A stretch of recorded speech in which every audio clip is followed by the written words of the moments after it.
Welcome to Nothing Impossible on St. Louis's News Radio, KMOX. Welcome in. Michael and Travis with you from the campus of Washington University for the GlobalSTL Health Innovation Summit. But that's not all we're going to talk about on this edition of the show. No, we're going to talk about ideas that will change the world and change the way people live, and talk to some of the folks that are doing things all around the world that have come to St. Louis. And we'll talk about those ideas that might just be bouncing around in your head. An idea bounce event, which is really cool for folks who have these ideas and they hear about the excitement that others are experiencing with starting their own companies, but they're thinking, how do I do this? How do I get started? Idea Bounce is a great place to start. Yeah, one of the Scandalera Center programs. We'll also look at what it means for the broader community to have a place to just be vulnerable and share their idea with other people. And then we'll get into the Health Innovation Summit here. We'll talk with one of the organizers about how St. Louis is spreading the message about how this is a great gateway for international companies to make it into the American market. And we'll talk with one of those from Israel, too. Yeah, one of the Israeli companies that participated last year, back this year to talk about the successes as a result of that participation. And we'll learn about their growth and how they really see the Midwest and St. Louis specifically as being the gateway into the United States for health tech. And of course, what are the new health innovations that are on display here? What does the future of healthcare look like? We'll learn about that, too. And St. Louisans have been in San Antonio all week for the GeoInt conference, and we've heard about how geospatial is one of the future industries of St. Louis. Yeah, it's really interesting and exciting to think about all these things converging in St. Louis or with St. Louis, whether it be geospatial, health, or just the very nascent early stage ideas. It really, from the beginning to the end, we are putting all the pieces in place. And in San Antonio, there was a watch party for the Blues as well. The mayor was there. How crazy is that to come to San Antonio and have an establishment that they must have had 75 TVs in there. And so a whole St. Louis delegation was there and a lot of folks who live in San Antonio, but they're Blues fans. So you had a chance to talk to some of the folks down there in San Antonio. Let's take a listen. My name is Jim Alexander. I'm the Senior Vice President of the St. Louis Economic Development Alliance. Describe what this conference is, why St. Louisans should be familiar with it in the next few years, and how big of an appearance St. Louis is making at this year's. Well, St. Louis, if I can start there, Michael, St. Louis is making a very big splash at this year's GeoInt 2019 conference. The reason this conference is important is the geospatial intelligence industry is growing tremendously, and at the very heart of it is the National Geospatial Intelligence Agency. The other reason why it's growing so quickly and why St. Louisans need to be paying attention to what's happening here is because there's wonderful opportunity. The geospatial intelligence industry in the past, I think, was very much focused on our national defense and our national intelligence, which are all very important part of their missions today. But going forward, geospatial intelligence is being utilized in just about any industry that you can name: energy, financial services, agriculture, health services. It's just growing on so many different levels that we have an opportunity in St. Louis to grow along with the brand new West Campus of NGA and with the folks in and around St. Louis at Cortex and T-Rex, and grow this industry, again, not only in the traditional sectors of geospatial intelligence, but across many sectors, many of those sectors in which St. Louis is already strong, like financial services, like healthcare, like energy. So this is just a perfect combination of elements that can make St. Louis top tier in this industry. And another reason why St. Louisans should be interested is this conference is coming to Cleveland, this conference is coming to St. Louis in 2023 and 2025. And so what we're doing at the GeoInt conference this year in San Antonio, we're really setting the stage for a long-term relationship building and awareness building activity, not only with the NGA and all of their affiliates, but with this industry as a whole and what the industry is going to become. Why is it that St. Louis seems to be really advertising itself and getting out there at this conference? And is this a sign of maybe St. Louis being more active in the future, especially with the Alliance now in existence? Well, certainly the reason why the Alliance was created by the Regional Chamber, by the Regional Business Council, and Civic Progress was to do exactly this type of initiative. We were created to promote the entire St. Louis region, to promote the strengths of the region, to promote the talent in our region, to promote the momentum that's continuing to build in our region. And Alliance STL was the natural choice when we began the hard and fast planning for this event back in March. We were created for this particular, for this very reason, that we could be the regional presence working with all of our partners. My gosh, St. Louis Development Corporation, T-Rex, Arch to Park, St. Louis University, all the different companies that are already in St. Louis in this space, like Leidos, for example, working together, and it's really a team effort when you look all the way across the spectrum of the companies that are here. That we want to make sure that the 4,000 people attending this conference know what St. Louis has to offer. And in fact, in the keynote address, first thing this morning, Vice Admiral Sharp, who's the director of the NGA, as you know, during his remarks, just gave incredible shout out to St. Louis and, their new West Campus and the partnerships that we're creating together and the way the St. Louis community is partnering with the NGA to really leverage this opportunity, because it's unprecedented that the NGA is going to have unclassified space within their new building. At least 20% of their space is going to be unclassified, which means entrepreneurs, businesses, commercial interests, students will be able to come into the NGA campus and interact with folks. That's another reason why this is an incredible opportunity for St. Louis. Is NGA, which is clearly the global leader in geospatial intelligence. We're going to have opportunities in St. Louis that aren't going to exist anywhere else in the world. So that's what makes this very, very exciting. And oh, by the way, at the end of the director's remarks, he said, "Let's go Blues." So that was even better. It's Tara Mott, Esri, NGA account manager. I'm also a co-chair of the U.S. GIS St. Louis Area Working Group. As somebody who's at Esri, who's doing these real-world applications, how do you describe this to people, what geospatial, what mapping technology is, and how it impacts our lives?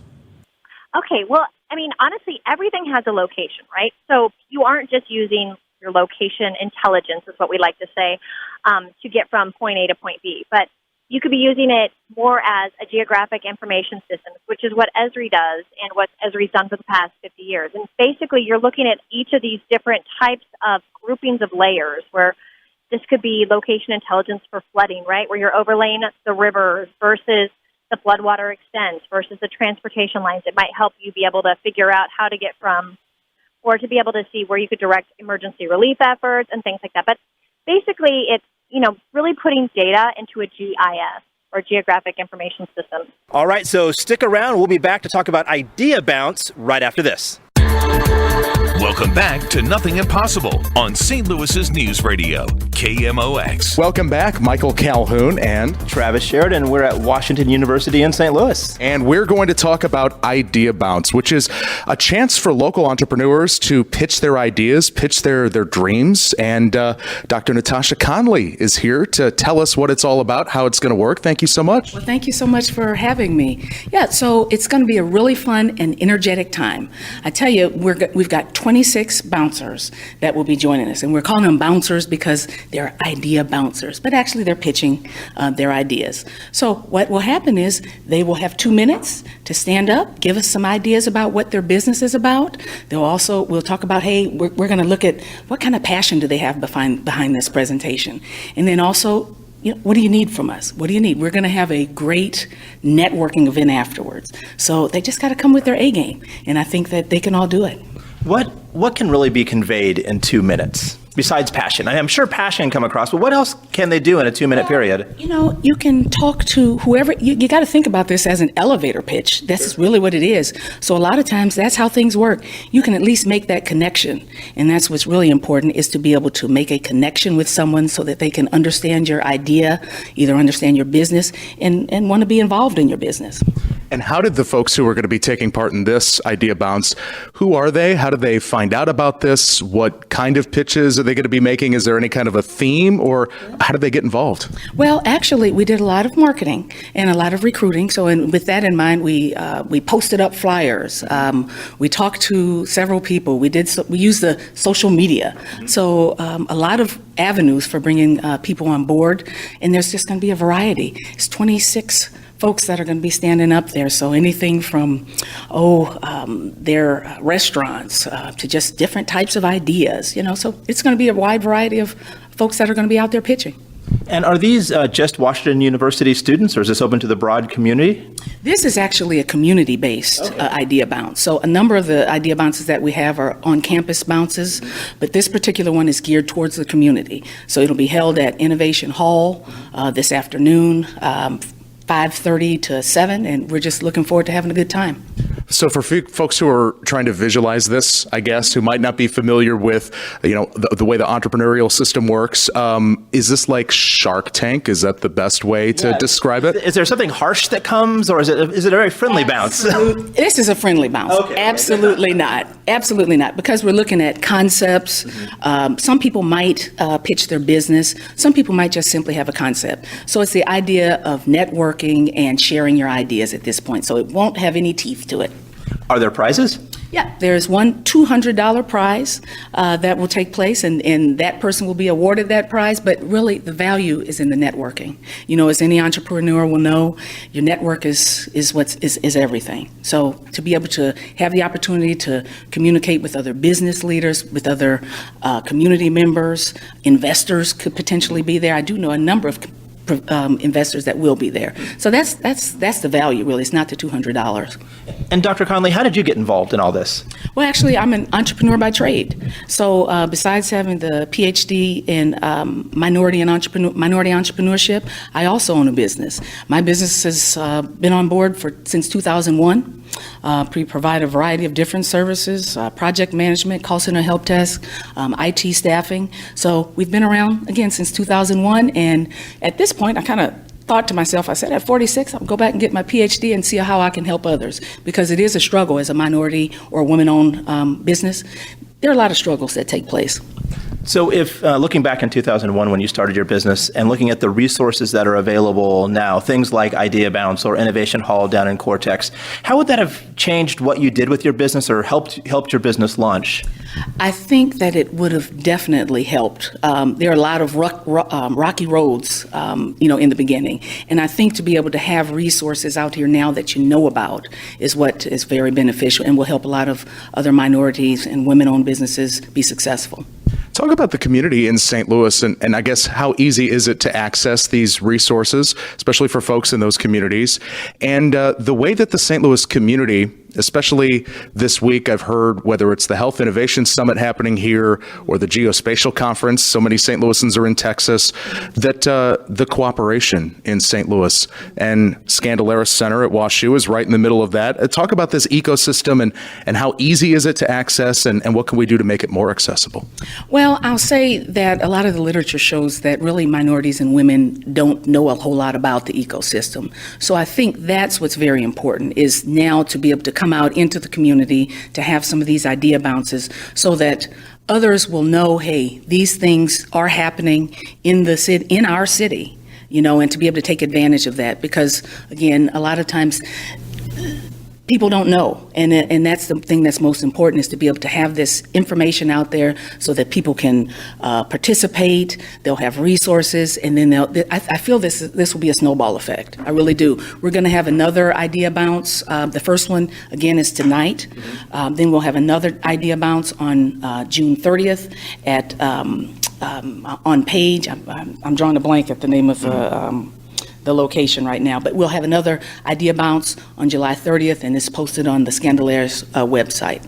You know, when I think about especially the minority community, and I look at the black kids that live in my neighborhood in North St. Louis, we see a lot of pathways that exist on the retail side to go from consumer to producer, right? So either in food or fashion or music, kids know the pathway. You know, my grandmama makes a good, sweet potato pie. I can consume it. Maybe I can move into and start selling it. Right. But if we look at technology, I think that gap still exists. While the young men and women are still consuming technology, playing games, spending time on computers, digesting YouTube, we haven't really created those pathways to move from consumer to producer. Are things like Idea Bounce, are they good opportunities just to be inspired so people can come and, you mentioned the network, build a new network and learn from people that have done similar things? I think so. I think, again, that Idea Bounce and the idea that it's in the community now, so it's accessible. And I think that's what triggers other ideas. When you're sitting in an audience looking up at people talking about different ideas, I think, then you kind of have some reflection, and you might go back and say, hey, I can do that, or I can do something else. So yeah, it's definitely a benefit. And what happens after the idea bounce? Obviously you've mentioned the hope is that there'll be connections that are made and, advice that's given, but or maybe in the past with idea bounces, have there been connections between startups and investors or mentor-mentee or anything like that that's resulted? Yeah, I'm hoping that what will happen is that by understanding this idea bounce and some of the information that, even community members might potentially reach out and be connected. Right now I know that the Scandalaris Center does a lot of work with WashU students, but I'm envisioning that one of the things that we're doing with the planning grant is to kind of consolidate this ecosystem map. There are a ton of ecosystem maps out there, but one of the tasks that we're looking at and working with is to be able to consolidate those and then also highlight some of these ESOs, entrepreneur support organizations, that might have some emphasis to diversity and inclusion. So by doing that, we're hoping that might be a way that we can have this roadmap so that folks can really understand how we navigate through this ecosystem. And I think that's very important for minorities and women. Who is putting on this idea bounce? I understand JP Morgan Chase is involved, obviously the Scandalaris Center. Dr. Conley, kind of tell us a little bit about who's involved in putting this on.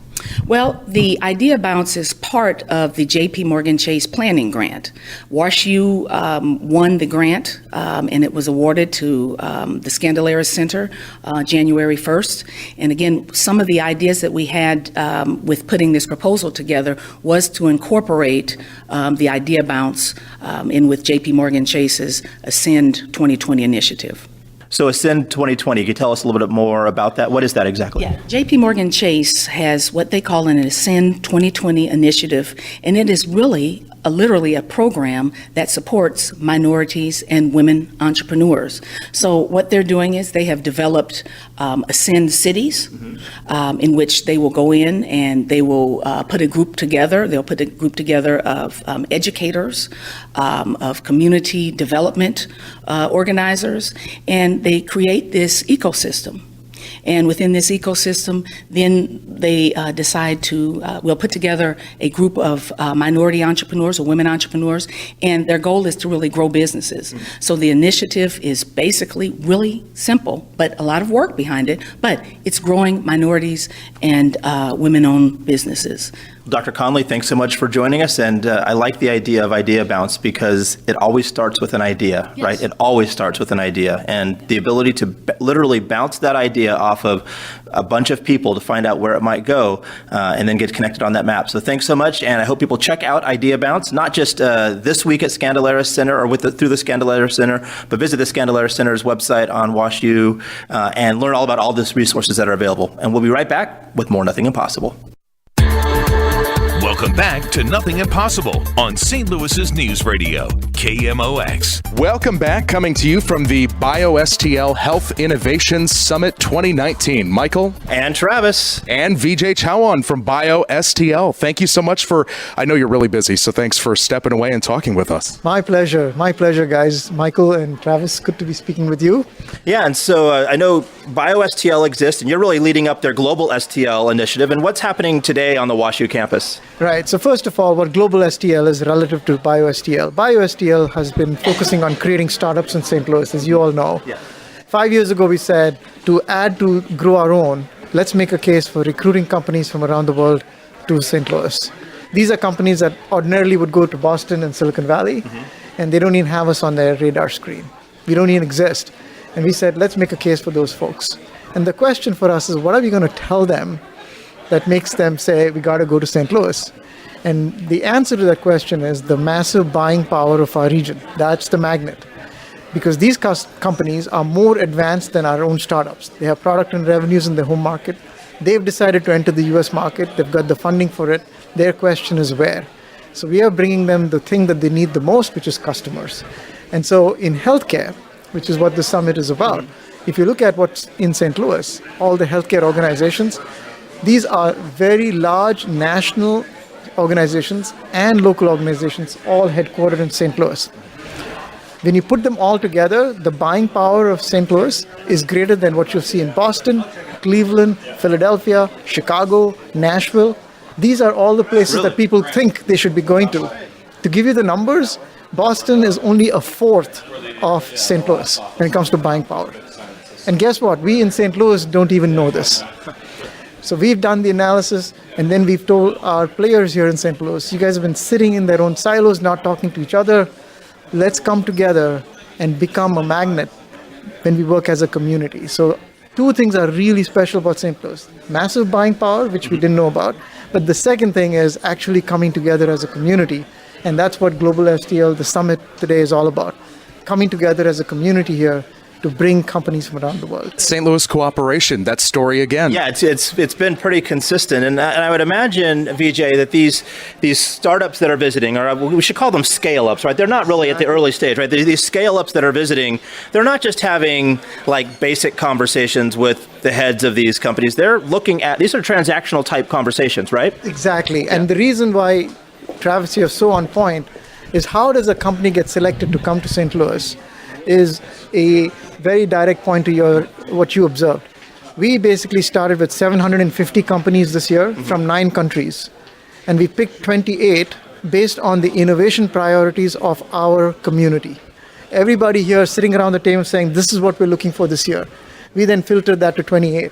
We put the 28 companies in front of these guys, our local partners, and had all of them rank and score and determine as a community the highest to the lowest value. So those companies that got the highest value scores were 16. So 750 to 16. So that's an incredible curation process. And so when these folks are coming here, it's not because we've just told them a good story. Right. Here, people have decided that's a company I want to meet. In fact, it is so curated that 4 weeks before today, the summit, the international companies receive their one-on-one meetings schedule, and our St. Louis partners receive their one-on-one meetings schedule. And today, they're going to get 145 meetings delivered in the next hour and a half. 145 meetings. And it's these meetings that people have planning for a whole month.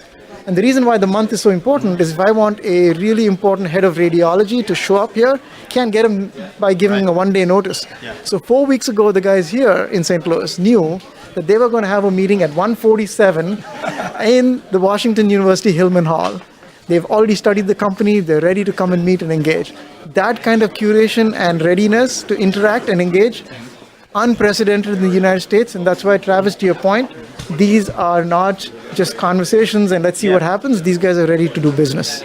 Deals are about to be done here. So these pitch competitions, these meetings are not with somebody who's got to then run it up the flagpole. Let me check. I like the idea, but I got to check with my boss.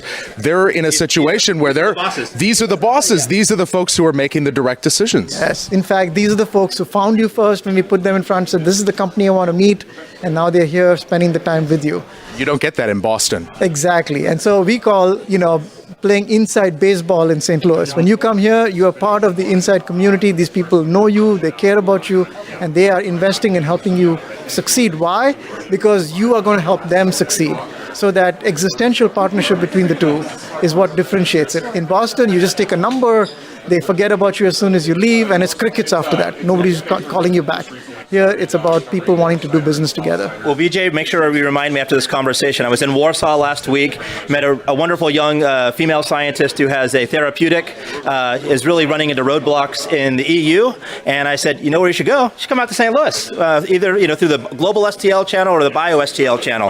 Now, this isn't the first time you've run one of these summits, right? What are some of the results from previous summits? Yes, so far we've gone through 3 years, and we've had 28 companies prior to this, add on another 17 companies. So we are up to about 42 companies right now. And first year, 4 out of the 14 got business partnerships. Second year, 12 out of the 14. Wow. So the numbers are increasing. And the first company in AI and machine learning in healthcare that came to the US after spending time everywhere else, their first customer was in St. Louis. A company called Medial Early signed with St. Louis University. A synthetic data company, again, the best in the country. First customer, Washington University School of Medicine, beat Harvard, beat Stanford, beat every other medical school that was looking at them. So we are winning these deals against all this healthy competition because we are wanting to partner with them. And when these early stage and these scale-up companies get these contracts, are they relocating here? Are they creating a team here? Are they creating a U.S. entity, a Missouri entity? Yeah, so each of these companies realizes very quickly that if you're going to take care of your customers here, you got to have local presence. Yeah. And that's what they're doing. And guess what our number one issue is? Mm-hmm. They want to hire St. Louis talent. Mm-hmm. So what we've done now, learning from it, is, so what would happen before, they come back and say, okay, Vijay, we had this great meeting with BJC, we need to hire a person with this kind of skill. And now I'm running around looking for that talent. Yeah. So now we're actually building a talent platform. Mm-hmm. And in fact, we have some of the talent here. We actually send them the companies a month before and said, these are the companies coming, anyone that you like to work with, and now we're putting the two together. So when they come to the summit, the talent is meeting the company. And when the business arrives, the talent is also ready now. But that's what's going to create the presence that we are looking for here in St. Louis. And as you create this perception among folks, or you get St. Louis more top of mind, even if one of these startups, one of these companies doesn't work out, that person is still somebody who's got the knowledge, who's got the talent. I mean, this is what we've heard with Arch Grants, is even if these companies we bring here go out of business, we've still brought some of the best and brightest here who will start another company. Yeah, or they became an ambassador for the region. Have you noticed that? Or are you noticing that the perception of St. Louis from outsiders is changing a bit? Yeah, in a big way. So what's happening now, if you look at the most competitive startup country in the world, it's Israel. Mm-hmm. It's called Startup Nation, and the guys from Israel just sit there and say, who's gonna do something good for me? Yeah. They've got that kind of an attitude because the whole world is coming to them. Mm-hmm. We now have companies from Israel reaching out to us and saying, we hear this GlobalSTL platform is the best business development platform in healthcare. What is it going to take for us to get there? So now we have folks coming to us and wanting to know how they can get on. And how is that coming? It's coming from the word of mouth. Mm-hmm. So the companies that have gone through have shared the experience, and they are the ambassadors. So we actually don't tell our story, they tell our story, sure, which is the best way to tell a story. And so there are 16 companies here from how many different countries? 5 countries, yep.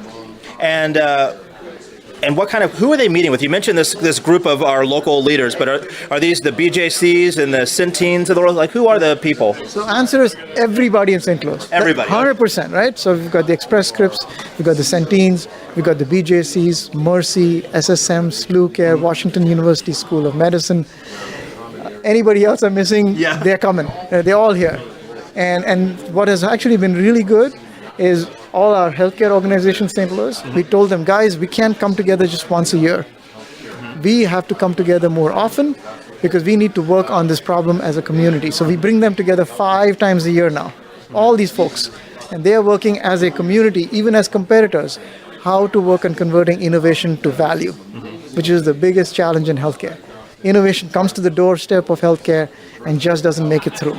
And we are saying, guys, we got to solve for that here in St. Louis. So that's what we're doing. What are some of the examples of the innovation that's on display, or what are these St. Louis partners, what are they really interested in? What kind of technology are they saying, get these folks to St. Louis. We've got to see this. Yeah. So, as you know, with folks who are older, sick, they're homebound, loneliness is a major, major problem.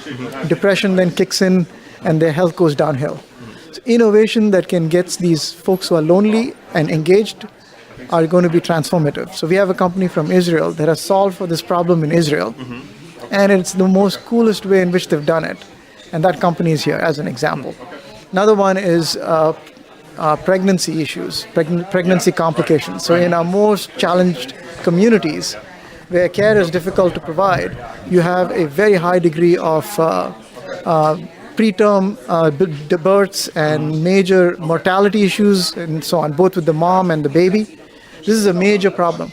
We have a company from Israel that has basically developed a sensor that keeps track of your pregnancy every day of your pregnancy from beginning to end and provides all the information back to your care team. Now you're bringing basically the clinical support to the home. So the big idea is, instead of having patients come to the hospital, how do we bring the hospital to the home? Where it's the cheapest, where it's the most effective, and people don't have to come and drive and so on. I would have never thought that solutions for loneliness and companionship would be healthcare solutions. Tinder is now a healthcare app. It's covered under your insurance policy, Michael. So there you go. We might have to fact check that. We have to, yeah, probably so. Well, Vijay, thank you so much for throwing this for St. Louis and for joining us here on the show to explain it. Great. Nice meeting you, Mike and Travis. This is a great job that you guys are doing, getting the word out and putting a spotlight on all the good things that are going on in St. Louis. I just want to say one more thing. Yeah. The headline of what we're doing is trying to change St. Louis from being flyover country to fly to country. That's what we're doing. And with these 16 companies, the best in digital health coming to St. Louis, they are flying to St. Louis and are saying, what is it going to take to be in St. Louis? Imagine that. Well, I want to before we break then, I want to give you a piece of feedback. I was in New York for a conference, and there was an economic development professional up there, and he was very sad, and he said, I can't believe New York is flyover country in healthcare and biotech. So New York is flyover country, St. Louis is fly to country. There you go, Mike. Thank you so much, Travis. Thank you, Mike. You guys are great. Thank you, Vijay, and we'll be right back with more Nothing Impossible from the GlobalSTL Health Innovation Summit. Welcome back to Nothing Impossible on St. Louis's News Radio, KMOX. Welcome back, Michael. And Travis, and we're with Nothing Impossible. And we're here talking with one of these startups that's here at the GlobalSTL Health Innovation Summit. Who are you guys and where are you from? I'm Aviatar from MedOrion, one of the founders and the CTO, and we have Maya with me. Hi, I'm Maya. I'm doing the marketing and business development in MedOrion. So what is your company? What do you do? MedOrion is an AI-driven marketing platform that is designed specifically for healthcare organizations to foster emotionally intelligent persuasion strategies. We are taking responsibility in all the marketing efforts, especially acquisition, retention, and quality measures. We take lots of inspiration from modern marketing tools such as Facebook ads, Google ads, Salesforce, Einstein, but we tailored a solution just for the healthcare world based on clinical data. And I mean, I would imagine there's always ethical issues in marketing. I used to be in marketing, so like there's promises and whatnot. How do you manage the ethical concerns and the with the marketing message when it comes to healthcare? That seems like a very complicated place to do marketing. It is. And this is why our main vision is not to sell something that the patients don't need. The thing is that we want them to be aware of the things and the healthcare services that they actually need and they're suitable for. And it's not starts and end with acquisition. Actually, most of our work is with quality measures, promoting people to do colorectal cancer screening, breast cancer screening, vaccinations, doctor visitations. This is the majority of our campaign. So it's not only selling stuff, but actually taking care of people being healthy. What you're saying is we'll take all the data that's out there and remind you when you need to go to the doctor for a checkup, or we'll show you an ad for something that's applicable to your situation? Exactly. Not only that, mostly to your behavioral profile. So if you're someone that really engaged with your healthcare services, we don't want to nudge you and give you text messages if you don't need it. You're already engaged. But if you're someone that needs a little bit more push, then we might approach you in a certain manner. So it's not only that what we sell, is how we do it. Yeah, Maya, you were going to add something to that? I just wanted to say that it's more than a reminder. We know how to segment the population based on their behavioral science and clinical data. So we know exactly what to tell them, and we know how to create the best strategy to convince them to activate them. And so last year you came out as part of the GlobalSTL Health Summit. What was your experience like, and what brings you back again this year? So it was an amazing experience being here from Israel and being exposed to so many leading healthcare organizations in just one place in a single day, hearing what we have to suggest, hearing from them their pain points and how we can help. It's just so hard to get this exposure from Israel. So bringing us here, exposing us to all these companies, leading companies, is actually, it's priceless from our perspective. I think it's a bit more that these companies are very innovative. They're open to new ideas, to new innovation, to startups. We're an early stage startup company, and we managed to find a partner to work with, and we actually did stuff that are amazing for our stage. So we're very happy that we got this chance. So you found a partner a St. Louis partner last year. Can you disclose who that is, or is it still secret? Yeah, we can disclose it. It's Blue Cross Blue Shield of Michigan, not from St. Louis. Yeah. We're working on a Medicare Advantage project with them. Mm-hmm. Doing really well, targeting people through our system, and just giving people better care and better care services from our campaigns. So St. Louis was a gateway not to just these St. Louis companies, but to the United States market. You hooked up with a company from Michigan then. Mm-hmm. So in BioSTL, they're actually healthcare organization from 5 states, all of them from the Midwest. Mm-hmm. And the Midwest area is very special, I think. You're really visionary. So the organizations are really visionary, because we had so many encounters with health organizations from many places that just don't try to understand what we're doing. They are being hooked with buzzwords and trends, and just saying, do you have AI? If you don't have AI, we're not interested. If you have AI, that's good. Yeah. And they don't really, so the organization here really try to understand our value proposition, what we can bring to them, and really connect to the vision, which is very important for a startup. And you're here for the second year. Here, maybe just as ambassadors or fans of this. What brought you back this second year?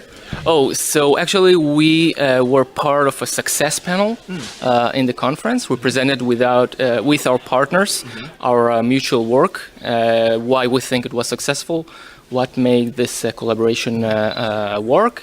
And on the way, we're meeting some more organizations on the way. So what's next for your company? You're still an Israeli company. Have you established much of a presence in the United States yet? Tell us about the horizon for you all. Yeah, great question. So currently we are extending our partnership program with U.S. customers. We plan to start a U.S. presence early next year. We are in our Series A funding round, and keep developing some new technologies. It's the most important thing. Well, having a Blue Cross Blue Shield of Michigan in your portfolio probably helps with the fundraise, I would imagine. Yeah, definitely. But we want to do better and bigger, and it's just a start. Maya and Avatar from Meadow Ryan, thank you both so much. Thank you so much. Thank you. And thank you for joining us for this edition of Nothing Impossible from the GlobalSTL Health Innovation Summit. And at the beautiful campus of Washington University in St. Louis. We'll be back next week.